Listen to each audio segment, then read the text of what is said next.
Hi, everybody. Welcome to this week's meeting of Grandparents Anonymous. My grandmother name is KK, and I am powerless over giving unsolicited advice. This week's meeting, we're going to hear from Nini, who had her first experience babysitting for her grandchild. Now, this is her son and daughter-in-law's first child, and she traveled halfway across the country, and she did spend a night babysitting for her new grandchild. So, Nini, tell us how the weekend went for you. Hi, everybody. My grandmother name is Nini, and I am powerless over giving unsolicited advice. So my son and daughter-in-law had their first baby, and they invited us to come stay in a hotel nearby and meet our first grandchild.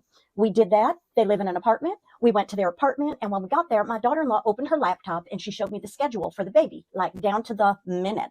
This time is when you feed the baby. This time you change the baby. This time the baby goes to bed. Well, we were happy to have the schedule because we didn't know the baby's schedule. They walked us through things. We felt pretty good. My daughter-in-law said, and if you're hungry, you can just order DoorDash. DoorDash? What's DoorDash?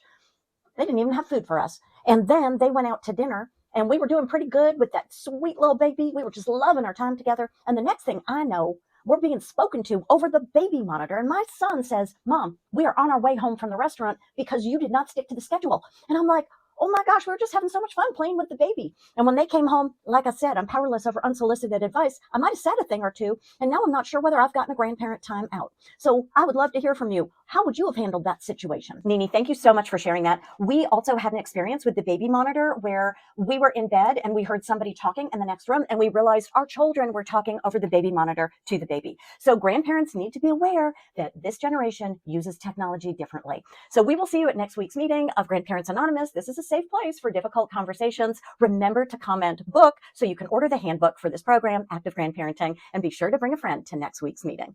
Like, share, and tag a grandmother who needs this post.